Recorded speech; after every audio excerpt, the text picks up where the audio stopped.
યત્ર નાર્યસ્તુ પૂજ્યંતે રમંતે તત્ર દેવતા, એટલે જ્યાં નારીનું સન્માન થાય ત્યાં જ દેવતાઓનો વાસ થાય. આ ઉક્તિથી પ્રેરણા લઈ રાજ્ય સરકારે મહિલાઓ તેમજ દીકરીઓની સુરક્ષાને પ્રાથમિકતા આપતા અનેક યોજનાઓ અને પ્રયાસો હાથ ધર્યા છે. ત્યારે આજે મહિલાઓને વધુ સશક્ત બનાવતી રાજ્ય સરકારની અભયમ 181 મહિલા હેલ્પલાઇન વિશે જાણીશું.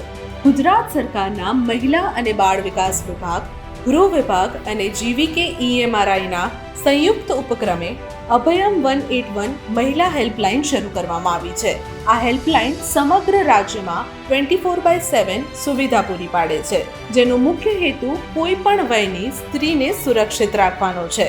આ યોજના અંતર્ગત મહિલાઓ સામે થતી ઘરેલું કે અન્ય પ્રકારની હિંસા અને દુર્વ્યવહાર જેવી ઘટના વખતે તાત્કાલિક બચાવ તેમજ મુશ્કેલ પરિસ્થિતિમાં મુકાયેલ મહિલાને સલાહ સૂચનની કામગીરી હાથ ધરી તરત સહાય આપવામાં આવે છે.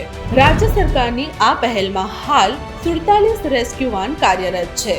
ગુજરાત સરકાર દ્વારા શરૂ કરાયેલા આવા વિવિધ પ્રયાસો અને યોજનાઓની માહિતી મેળવવા ગુજરાત ઇન્ફોર્મેશન સાથે જોડાયેલા રહો.